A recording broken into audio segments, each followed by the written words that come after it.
Hey, Jason, I need to confess something. So when you're a guest speaker, they give you one of these sheets that just kind of tells, here's the order of the service, here's when you're going to be up. It all makes sense. But I'm reading this and I look at, okay, communion, the personnel responsible for that was Sniff. I didn't know that was his last name. I thought, what are they going to try to make people cry? And then family news, again, Sniff. I thought, do they have some bad news to tell? But what really got me was introduction to the preacher. I hope I don't screw it up. I mean, I know you've had a slew of great speakers, Steve Carter and Tommy Pullitz and Matt Reagan and all these great speakers. I get it, J.K. Jones. I'm not that bad that you have to cry over it. I'm delighted to be here with you. As Jason said, for 22 years, I was a college professor at Ozark Christian College, New Testament. So I'm like your quintessential egghead. I love that Bible geek stuff. But then in 2012, God called me to this church in Phoenix, Arizona. And yeah, it's like a stupid large church. We have 15 campuses all over the city. And when you're that big, you attract a lot of people that, well, I'm not going to say they're weirdos because that wouldn't be nice. But the bigger you are, the more stories you have to tell. Now, I just want to give you the illustration of the kind of a church we are. Well, not everyone's biblically literate. So I'm out front, and because I'm the Bible guy, when people have theological questions, they refer them to me. I go talk to him. So this guy comes up to me. He was like barrel-chested dude, and he's not really nice. He's really harsh. He was a medical doctor, and well, he was completely bald, so gorgeous, but he comes, what? That wasn't a joke. He comes up to me and he goes, "You got to talk me into God." You know what I said? No, I don't. He goes, "No, you got to talk me into God." I said, "Why?" He goes, "Well, I'm an atheist. Talk me into God." God's a big boy. He can talk himself into you if he wants, but why do you think I should talk you into God? And he goes, "Because I love coming to," we call it CCV, Christ Church of the Valley. "Well, I love coming to CCV." So, well, we let atheists come here, bro. You can come. And he goes, "No, my wife loves it. My kids love it." I said, "Well, why don't you feel comfortable coming as an atheist?" He said, "Here's the deal. I love this place so much. I've invited 5 of my friends to come. They've all come. They've all gotten baptized. I feel like a hypocrite." Dude, when you have a church where atheists feel like hypocrites for coming, you're doing something right. So I said, okay, I'll try to talk you into God. So we set up a coffee. For once a month, I'm going to coffee with it. I'm just saying, "What are your questions?" "Well, about why bad things happen to good people." Okay, everybody asked that, and there's no good answer. So, next question. "Well, what about, miracles, or what about dinosaurs in the Bible?" So we're going through all these questions. About the 4th time we met, we get in a pickup truck. We're going from our campus across the street to get coffee. And I thought, okay, I'm going to tell him about a miracle that I was a part of. And I'm not going to tell you because I don't have time, but it was really pretty cool. I was in Ethiopia. A friend of mine needed shoulder surgery. The pastors over there prayed for him. He was instantly healed, still to this day. So I'm going to tell him a story that will convince him that there's miraculous in God. And I start into it, and he goes, "Yeah, you don't need to convince me. You don't need to talk me into God anymore." "Really? What happened?" He goes, "Well, I met God." "Seriously? Where?" "In my pickup truck." I didn't know he would fit, but go ahead, tell me what was it like? So he had this miraculous conversion where God showed up. I told you, I don't need to talk you into God. God can talk himself into you. And he comes to Christ, gets baptized, and now, instead of being an atheist, he is using his medical practice for missionary work, goes on mission trips all the time to Africa, taking care of the poor, right? And here's why I'm telling you that story. Because some of you are in that place right now, and maybe you're watching online and you just kind of showed up. Maybe you just found something on YouTube, or maybe you're watching on demand, you're on your treadmill and you're seeing this church and you're interested in Jesus, you just don't know. Or maybe you came here today. A friend said, "Hey, come to lunch," and they tricked you into going to church before lunch, who knows?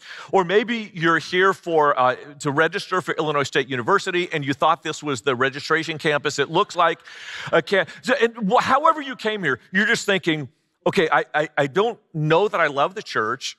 I don't even know that I love Jesus, but I'm curious. That's what I want to talk about. Because you can have a great life and not really be alive. You got a big house. I've been driving all over your city. In fact, I told my wife yesterday, I said, they have these things called trees here and grass, and it's amazing. And then you have to mow it, so never mind. We have these lives, and we feel like our life is good, but there's just something missing. You ever been there? That's where my friend was. He had success in his medical practice, but what he lacked was significance. And so many people who come to our church, and maybe this is you, that you have life, but you don't have significance in your life. And that's what I want to talk about in this story here in John chapter 10. I know you've been going through this book. It begins in verse 1. Very truly, I tell you, Pharisees, anyone who does not enter the sheep pen by the gate, but climbs in some other way, is a thief and a robber. And let me set the scene, because that's a little offensive when Jesus says to the Pharisees, like, you're thieves and you're robbers. Like, how about that for how to make friends and influence people? Not working. But it's even worse than you think, because this whole story, and you know this if you've been around here for a few weeks, this whole narrative goes back to chapter 7. In chapter 7, Jesus comes to Jerusalem. He hasn't been to Jerusalem for a year and a half, so he's been MIA. And now he finally shows up, and in the last year and a half, his popularity has skyrocketed. So has the antagonism against him. So now he's walking back into the lion's den. It is politically inflammatory, and his own brothers come to him in chapter 7 and go, yeah, we don't believe that you're the Messiah. If you're really the Messiah, why don't you show up at the Feast of Tabernacles where we're going there? Why don't you go there and show everybody how many miracles you can perform? He blows them off, but winds up showing up. And in the meantime, you've got not just Jesus' brothers, but the crowds are divided. I suppose we're divided in here. Some people are like so into Jesus, and some people like, you're just checking it out, and that's okay. You're welcome to belong before you believe. Like you can be a part of what's going on here just because it might give you some life. But the crowds, they don't know. Some people say, they said, he's a Samaritan, which was a very nasty thing to say back then, a very racist thing to say. Or you're demon-possessed, and by demon-possessed, they meant he's like a Samaritan. You're out of your mind. Others are going, I don't know, maybe he is the Messiah. And then you've got, of course, the Pharisees. There are a few Pharisees, minor opinion, who go, Jesus, I think he might really be the Messiah. But the vast majority of Pharisees, they are, well, to put it in terms of today, a Pharisee would be like, let me see, Tommy Pullitz, J.K. Jones, Mark Moore, Matt Reagan. Yeah, those are the Pharisees, the guys that are really committed. And they don't like Jesus because part of what Jesus is doing is drawing the crowds away from them to himself. A lot of tension. And by a lot of tension, I mean twice in the last 3 chapters, they've tried to kill Jesus, once by stoning. They tried to stone him. And since this is the college campus city, I need to clarify, stoning in the Bible is not with a bong, it's with a bang. Okay? And so Jesus makes this statement about, look, I'm the real shepherd. You guys are false shepherds. That's going to go over about as well as a hot dog at Hanukkah. And to get the bigger picture, when we mention shepherds, this is a strange thing. Real shepherds were quite dirty. I don't know if you realize this, but not just dirty physically, but real shepherds were spiritually dirty, ritually unclean. So on the totem pole of occupations, nobody's little boy was growing up going, yeah, I hope to be a shepherd someday. And shepherds were itinerant. So they would take their flock through your fields, and anything that went missing, you blame it on the shepherds. Any farmer's daughter gets pregnant, you blame it on the shepherds. Like, shepherds had a low reputation in actuality, but spiritually, they're always spoken of in the most glowing terms. You know why? Do you remember what we read at the beginning of the service? Psalm 23. You've heard it in funerals, right? The Lord is my shepherd. And that's not the only passage. Over a dozen times, the Bible affirms that Yahweh is the shepherd of Israel. The Lord God is the shepherd of his people. And because of that, every leader of Israel, at any level, every leader of Israel, in some ways was likened to a shepherd. Can you, like, your Bible people, I know you're like way more biblically literate than most churches. Are there any shepherds that you know of in the Bible? Like, real shepherds. How about the one who wrote Psalm 23? David, David. The greatest king of Israel started as a shepherd. How about the founder of the nation, the lawgiver? You know his name? You can say it out loud, it's okay. Moses was a shepherd of sheep for 40 years in the wilderness before he was a shepherd of God's people for 40 years in wilderness wandering. So you got the greatest king, you got the founder of the nation, and then you got the father of the nation. His name? Abraham. It was originally Abram, but later expanded it Avraham, the father of many. So Abraham was a shepherd. His son Isaac was a shepherd. His grandson Jacob was a shepherd. Jacob had 12 sons. They became the 12 tribes of Israel. Shepherds, like there's shepherds everywhere.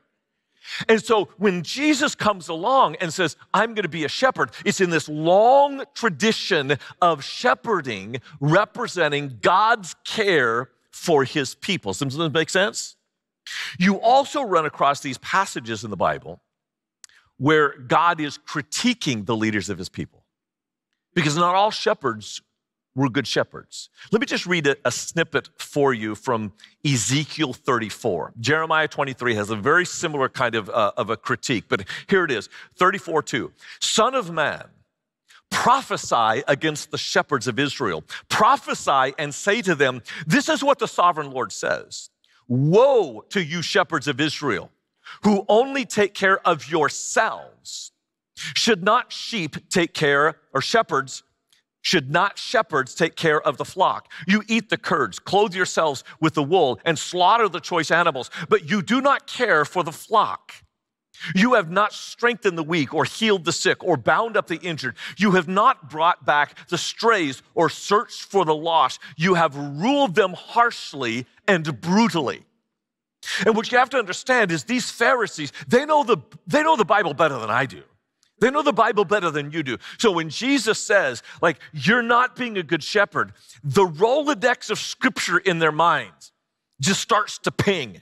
And they realize with just a few words, just with one sentence, Jesus is referring to an entire chapter of insults, and it gets heated quickly.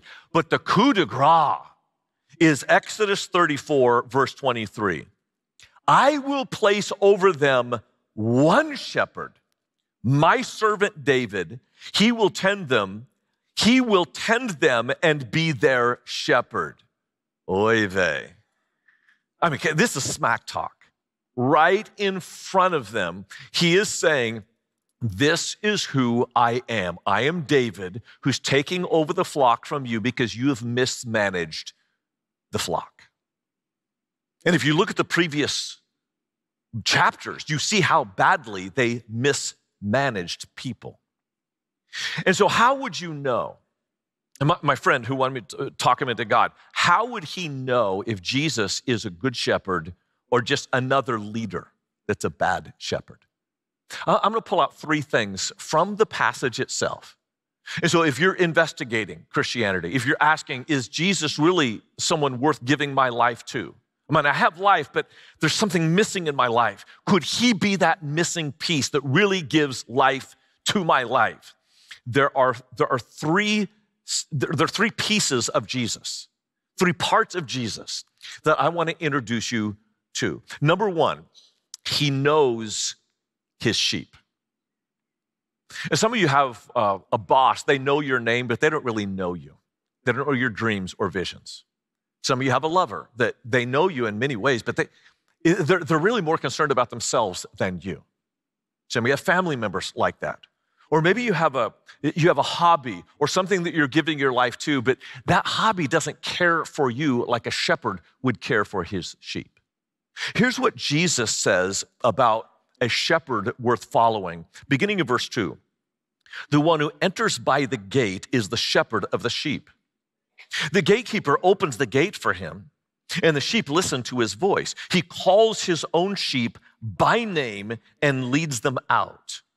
When he's brought out all his own, he goes on ahead of them, and his sheep follow him because they know his voice. There's an interesting thing about Palestinian shepherds, and like this will surprise you, I'm not a professional shepherd. But I've heard about shepherds around the world. Virtually all shepherds around the world drive their sheep. Like you'll have a sheepdog that goes around and, pushes the sheep in the direction that the shepherd wants to go.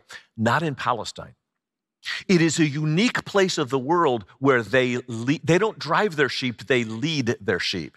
And in order to do that, they literally call the sheep by name.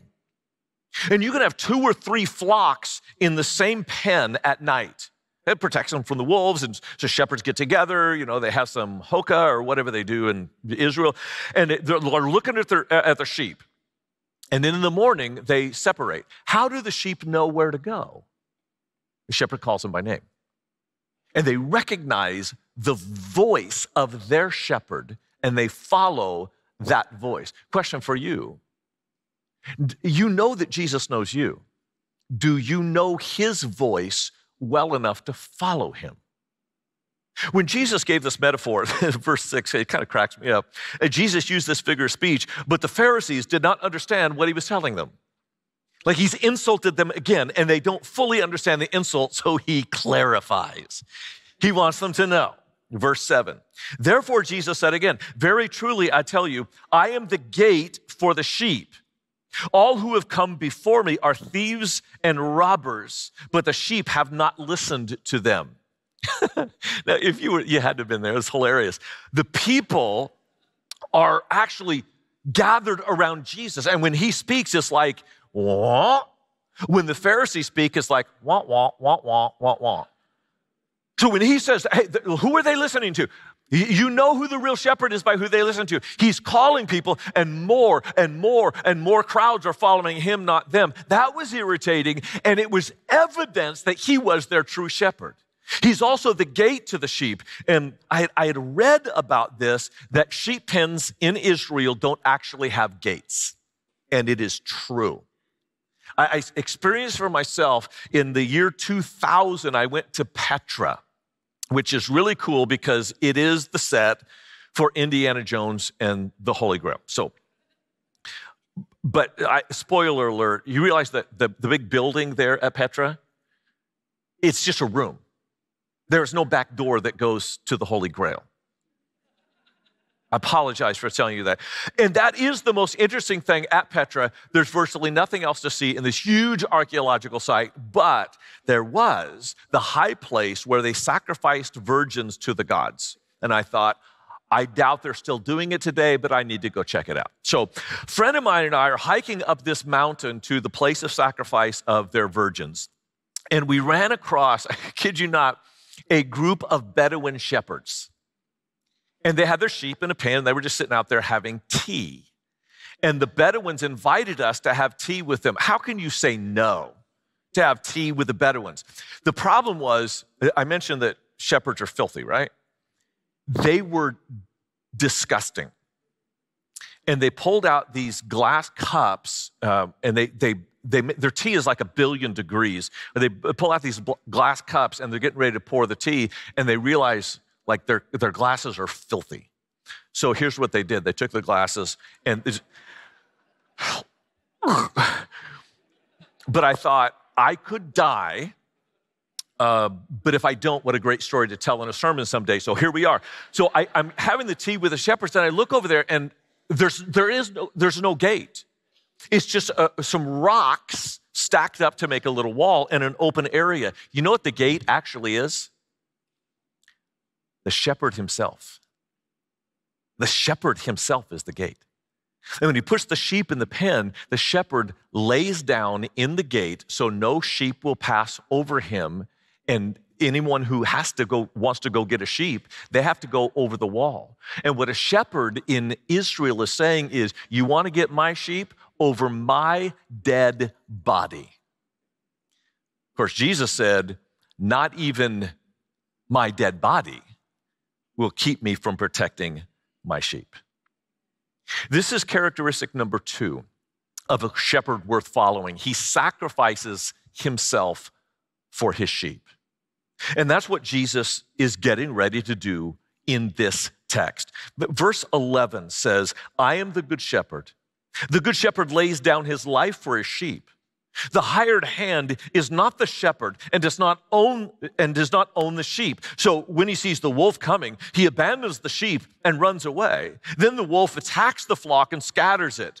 The man runs away because he is a hired hand and cares nothing for the sheep. And the question for you today is, if you're wanting to move from success to significance, you're good in your career, you're good in your marriage, you're good in your family, but there's something missing. You want significance in your life. How do you get that? You follow something that is worth dying for, because that person would die for you. Who else is going to give their life for you? Is your boss? Is your career? Is your lover? Like, who would seriously lay down their life for you? And if you're investigating Jesus, one of the questions that you should ask is, who is willing to give up their life so that I could have life? 2 other times in Jesus' life, he gave a life purpose statement. Now, if you've ever done any life coaching or anything like that, a life coach is going to tell you you need to have a purpose statement for your life where you articulate in a simple single sentence, here's what my life is all about. You want to hear Jesus? There were 3 of them. The earliest one ever written was in Mark 10:45. Matthew gives the same one. The Son of Man came not to be served, but to serve and to give his life as a ransom for many. The second one written down is by Luke, the only Gentile author of the New Testament. He says it differently, but it's really the same life statement. Luke 19:10. At the tail end of the Zacchaeus story, he says, the Son of Man came to seek and to save the lost. There is a third life purpose statement. It's the same statement, it's just articulated differently, and it's in this passage, but I'm not ready for that one yet. Verse 17. The reason my Father loves me is that I lay down my life only to take it up again. No one takes it from me, but I lay it down on my own accord. I have authority to lay it down and authority to take it up again. This command I received from my Father. Jesus knows it is now fall, maybe December-ish in Israel. He will die in 3 months. Deliberately, voluntarily lay his life down for the sheep. That's what Jesus is going to do. Who is doing that for you? I got to tell you a story about Stephen. Every year, I lead a hiking trip to Israel. I do the bus tours as well, but we decided, our missions pastor and I, we decided we were going to take a group of 12 men and we're going to walk Israel. 110 miles in 10 days. It is as cool as it sounds. We've done it for a number of years, and typically we're looking for men to move them from success to significance, men who have some influence and some leadership, and we want to disciple them into a life of, I'm not asking them to give up their careers. I want them to give over their careers, to use them for God's glory. So typically, they've all been Christians except for one. Stephen this year joined the trip late. And it's kind of a sad background to the story. We had our 12, and one of the 12 died tragically in a car accident like 2 months before the trip. And we thought, you know what, we're just going to leave the spot open, and we'll let him kind of be the silent voice. We'll have a memorial for him and put some of his ashes in the Sea of Galilee, which we did. But right before the trip, I mean, we're talking 2 weeks before the trip, I'm at this Seder. I'm leading a Seder for a group of people, and Stephen came up to me. I didn't know who Stephen was. Apparently, he's like a big deal in Phoenix, a very influential businessman. And one of our leaders had invited Stephen without asking me, and Stephen's not yet a Christian. And Stephen came up to me. I really liked the guy. It's like a hoot to be with. And he said, I'm thinking about this trip, and I just don't know if I should go. Now, his wife was not yet a full follower of Jesus either, but she was more in than him. And Stephen had a lot of pain, church hurt in the past. And Stephen, I immediately realized he needs to be on this trip. And so I have to talk him into the trip. I probably shouldn't tell you this because it's going to show you what a horrible human being I am. But I said, Stephen, you realize that the Lord took this man's life to open up a spot for you to go on the trip. It was terrible. It's like super manipulative. And I have zero guilt about it either. And so Stephen went on the trip. And when you walk with a guy for 10 miles a day, day after day, there's a lot of time for conversation. And the first day it was like, the same questions. Why does God let bad things happen to good people? Or what about church hurt? And what about hypocrites? And like, aren't there hypocrites in the church? And go, yeah, I hate hypocrites in the church, and I'm one of them. And so we're like, for hours and hours and hours, Steve and I had these conversations. We get to Capernaum, and I knew something happened at Capernaum. Capernaum was the headquarters of Jesus, where he did most of his miracles. And Stephen is just like, he's having an experience. A couple days later, we find ourselves in Jerusalem. I don't know if you know this. In Jerusalem, there's a tattoo shop there called Razzouk's. It opened in 1300. Okay? It opened because in 1295, the Church of the Holy Sepulchre told all the Crusaders, you can no longer carve crosses into the church. So if you want to mark your pilgrimage, you have to mark it in some different way. So they started getting tattoos at Razzouk's tattoo shop. And so I took Stephen there. He got this awesome tattoo. It was the Jerusalem cross, only instead of a cross, it was two swords. It was like super manly. It's just, testosterone everywhere. And he put a date under it that was 2 days earlier. And I go, Stephen, I love your tattoo, but the date, I don't get it. Like, what is that? He said, that's the day that Jesus became real to me. And so when he got back, he said, it was the band of brothers that brought me to Jesus. I want the band of brothers to baptize me. This is what it looks like when 12 men baptize their brother in Christ.